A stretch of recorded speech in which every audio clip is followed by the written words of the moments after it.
Salah satu lokasi yang masuk bucket list alias tempat yang wajib dikunjungi bagi saya adalah Desa Werebo. Dan benar aja, dengan kebudayaan dan keindahannya, saya jamin Anda tak akan menyesal berkunjung ke desa yang terletak di Flores, Nusa Tenggara Timur, Indonesia ini. Berikut cerita saya.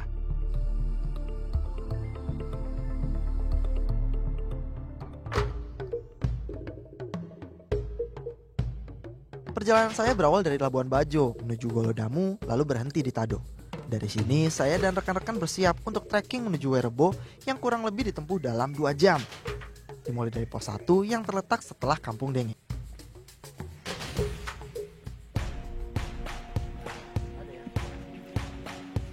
Sekarang ini kita lagi ada di pos pertama dari 3 pos total sebelum akhirnya sampai di Werebo. Namanya apa, Pak? Lomba. Nah, ini Pak Evan dan Om Yuven yang akan nemenin saya ke atas karena memang ada beberapa adat serta jalan yang mana memang harus ada guide. Jadi nemenin kita nggak asar dan bisa sampai tepat waktu. Yuk lanjut karena masih ada 2 pos lainnya. Yuk.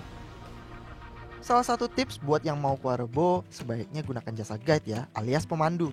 Soalnya cukup banyak nih jalur bercabang sepanjang perjalanan di tengah hutan sebelum sampai ke atas. Perjalanan ke Werebo sendiri susah-susah gampang. Meski sudah ada jalur yang jelas untuk sampai ke atas, kondisi licin pasca hujan kerap membuat perjalanan sedikit terhambat. Jadi sebenarnya dari pos 1 ke pos 2 itu ada jalan pintas. Ini di belakang saya, tuh. Cuma kelihatan dari jalurnya termasuk terjal, jadi biasanya untuk para tamu lewat jalur biasa saja yang lebih landai. Walaupun memang lebih memakan waktu tapi lebih aman paling nggak, apalagi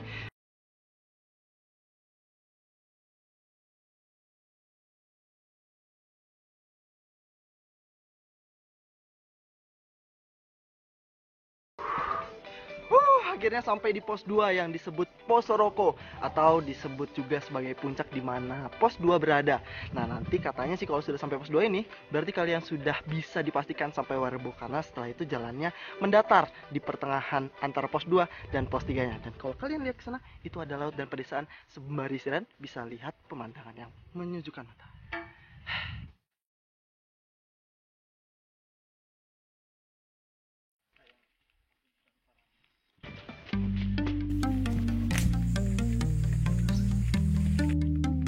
Akhirnya sampai juga di pos terakhir sebelum masuk ke Desa Werebo. Tapi kita nggak bisa sembarangan masuk nih, karena ada aturan yang harus kita lakukan dulu sebagai salah satu tradisi adat Desa Werebo. Sampai kita Bapak di pos ketiga ya, pos terakhir. Nah ini apa namanya Bapak? Kentongan ya? Nah, kentongan. Yang Kalau mana bahasa lokalnya di sini pepak. Ini buat apa sih Bapak? Ini menanda bahwa ada tamu masuk. Kalau kita bunyiin India, berarti ada tamu masuk. Punya kan ya Bapak? Ya.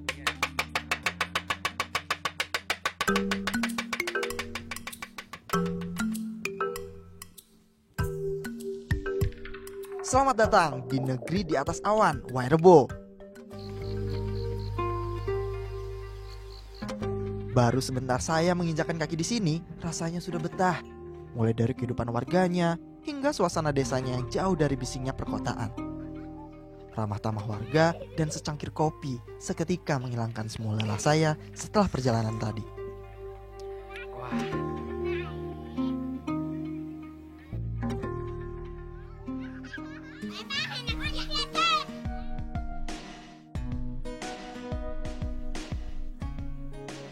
Salah satu yang membawa saya ke sini adalah beberapa komoditas yang jadi andalan, termasuk jeruk. Di sini ada 3 jenis jeruk yang tumbuh melimpah. Perlu manja, ini harus pakai bambu. Ini jeruk apa? Ini jeruk raja sih. Jeruk raja. Dapat lagi 1. Karena memang sebenarnya belum masuk musimnya sih, jadi baru beberapa saja yang sudah matang. Untungnya ada nih yang sudah matang 1 contohnya. Bulan April sampai Agustus jadi waktu panen jeruk Werebo. Selain dikonsumsi oleh warga, ada juga jeruk yang dijual ke Desa Denge, desa terdekat dari sini. Emang ukurannya segini dah. Besar ya? Besar ini, Pak. Deru Raja. Berubah jadi kuning ini sudah Deru Raja namanya. Deru Raja namanya. Jeruk di sini disebutnya deru. Deru Raja. Iya, tas kecil yang saya pakai di kepala ini adalah tas lokal masyarakat sini. Namanya roto. Biasanya tas ini dipakai warga untuk pergi ke kebun sebagai tempat hasil panen mereka. Bawa roto isin deru kecil. Kopi tapi itu ya. Nah, dapat lagi nih jeruk yang kita cari. Namanya nduru Cina. Ukurannya memang lebih kecil, tapi rasanya nggak kalah manis. Bijinya pun jarang-jarang. Nih, contoh nduru Cina yang sudah matang, sudah kuning-kuning, tidak full hijau, siap diambil. Mantap. Tambah lagi satu. Masukkan. Bagaimana masukinnya? Masukkan. Masuk.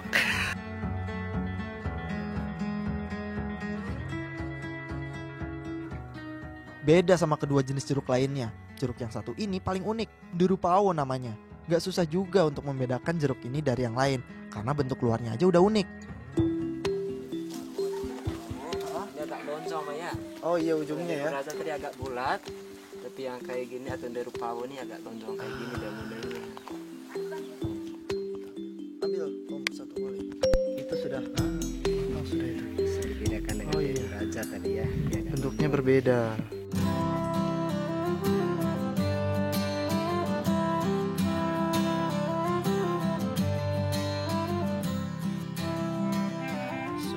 Kalau sudah terkumpul kayak gini, tinggal dinikmati bareng-bareng. Nah, makanya pisahnya ada di sini karena pisau ini sangat bermanfaat nanti untuk mengupas. Cara pengupasnya seperti ini sih. Langsung keluar semua tadi aja.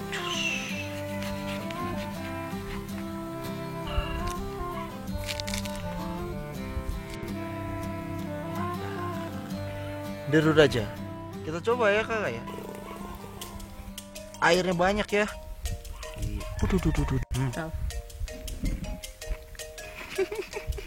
Buka apa jeruk Cina ini dengan Kukus pakai saja. kukus saja, mudah tentunya. Ayo Bang, silakan dicoba. Kayak ini normal. Paling kecil.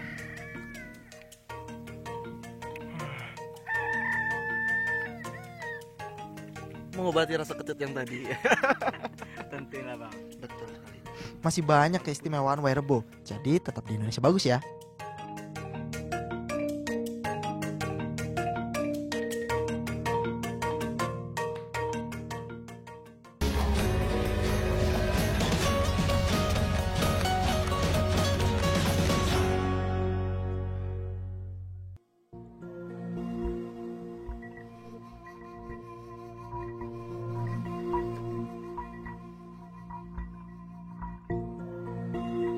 Bak negeri dongeng, itu yang mungkin Anda rasakan saat berada di sini.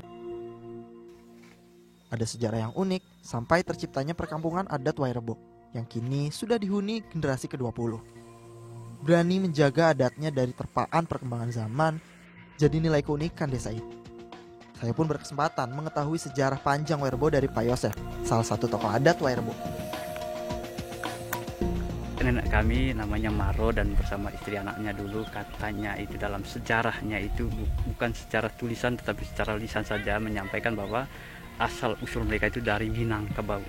Tapi dalam perpindahan dari Minangkabau tidak langsung datang dari Minang langsung ke sini, itu tidak.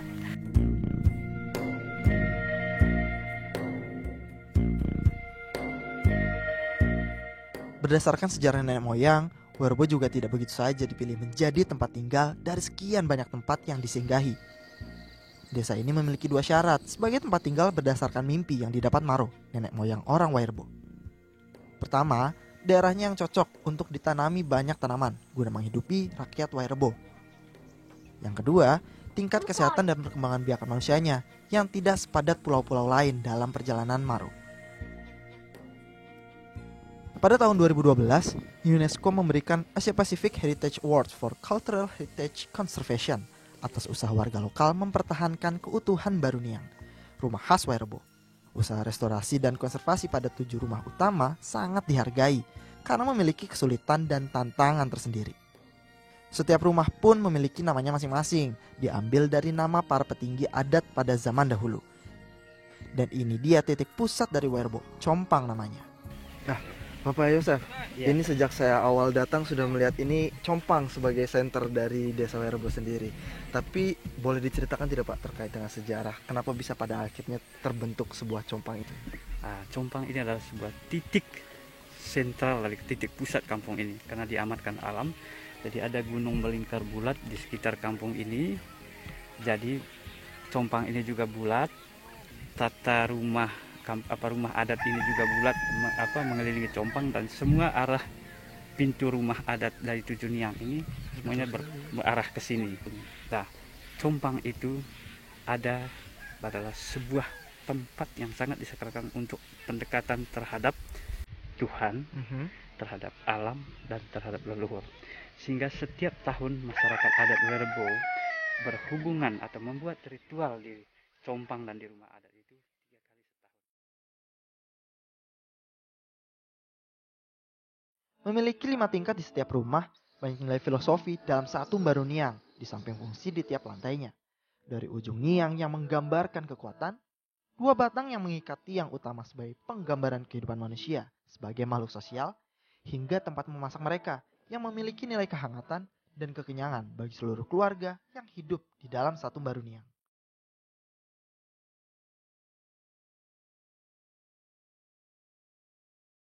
Warga Werebo tidak pernah lepas dengan kain kebanggaan mereka ini. Bahkan, perempuan di Werebo wajib untuk bisa menenun sendiri kainnya.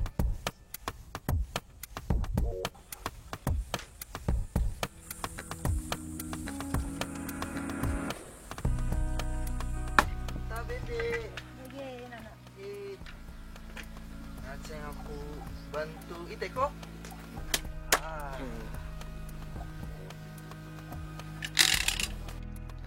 Di sini kalau semua urusan rumah tangga selesai, menenun pasti jadi pilihan wanita Werebo untuk menghabiskan waktunya. Seperti yang dilakukan Denny, sembari menunggu suami pulang dari berkebun.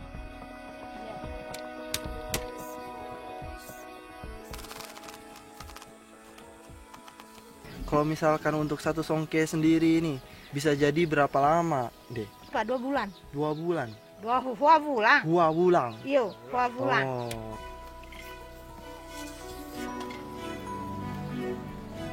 Ibu-ibu di desa ini memiliki 5 kelompok yang tiap harinya bergantian menjual kerajinan buatan mereka sendiri kepada para turis.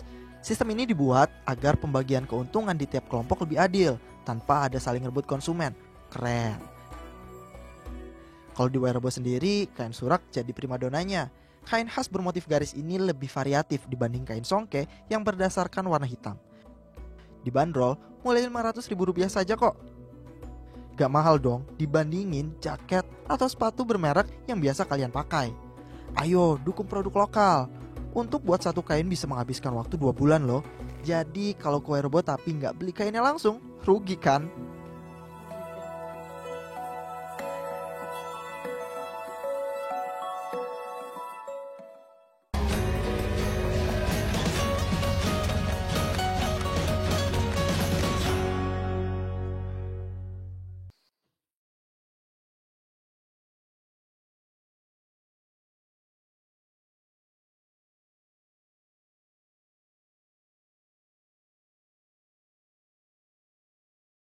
Dari dataran tinggi, kopi menjadi salah satu tanaman yang cocok ditanam di Werebo.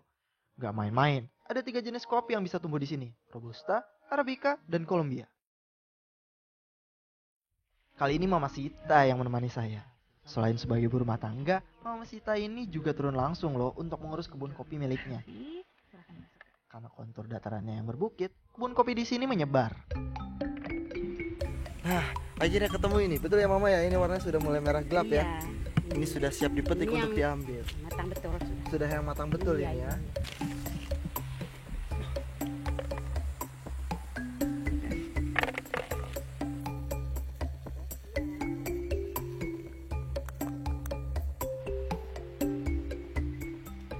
Orang awam membedakan mana yang Robusta, Arabica, dan Colombia itu seperti apa Mama? Tuh. Kalau perbedaan kopi itu ini. Kopi Robusta ini. Iya. Itu bulat. Iya. Kalau kopi Arabica lonjong. Warna sama tapi Warna bentuk sama, lonjong. tapi bentuk lonjong. Dan Yang Colombia? lagi yang Colombia ada 2 warna. Kopi Colombia merah dan kopi Colombia kuning. Iya. Paling berbeda itu ya Mama ya. Berbeda. Dan itu kopi Colombia kuning dia bulat. Iya. Kalau kopi Colombia merah lonjong lagi. Ada yang lucu nih. Kadang kalau ada biji kopi yang sudah matang, bisa juga ternyata dimakan langsung dari pohonnya. Ini kalau Colombia sudah merah seperti ini, Bisa dicoba juga ini, manis. Ini manis ya Ya, Mama? manis.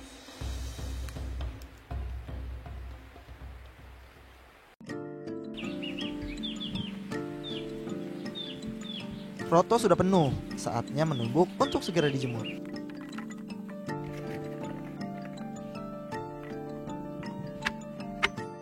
Proses ini sendiri penting dilakukan untuk mempermudah memisahkan biji kopi dengan kulitnya. Iya. Jadi sambal.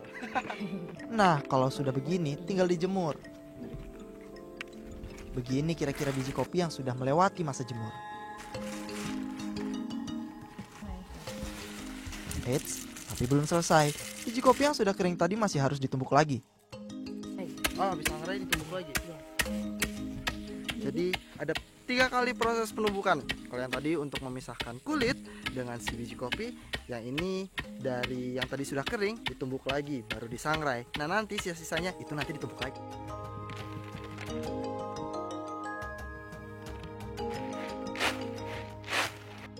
Kalau kulit keringnya sudah copot dari biji kopinya, tinggal diayak untuk memisahkan kulitnya.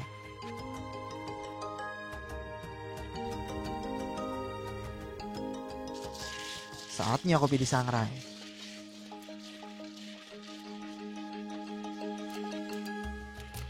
Sekitar setengah jam, biji kopi pun matang.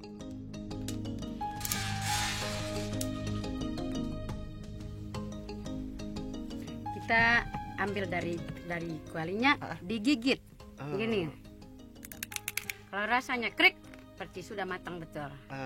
Iya. Jadi kalau ketika dimakan suaranya kriuk, itu sudah siap untuk ditumbuk lagi. Iya, Betul begitu Mama? iya. Tumbuk terus Mama Sita.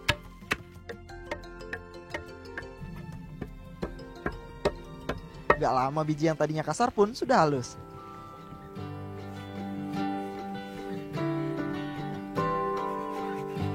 Tinggal disaring hingga ampas-ampas sisa tumbukan tadi tidak bersisa dan hanya menyisakan bubuk kopi berkualitas khas Wairebo.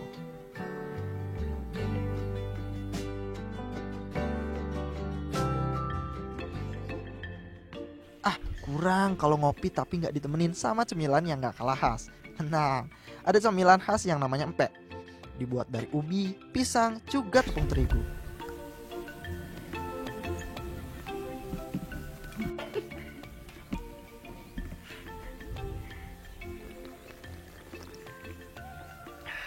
Diambil dari alam, ditanam di tanah Wairebo. Rasanya lebih nikmat ya Mama? Iya. Kita sikat kan.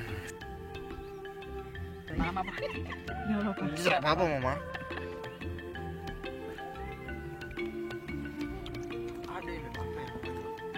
Manis, tapi tidak terlalu manis karena sudah ada campuran ubinya juga ya Mama. Jadi ini bisa jadi makanan sampingan tapi juga mengenyangkan karena bahan dasarnya ubi. Betul begitu Mama? Iya. Wairebo, desa tersembunyi dengan kearifan juga budayanya, terjaga rapih sebagai identitas yang tiada dua dan pastinya menjadi salah satu kebanggaan Indonesia. Indonesia bagus.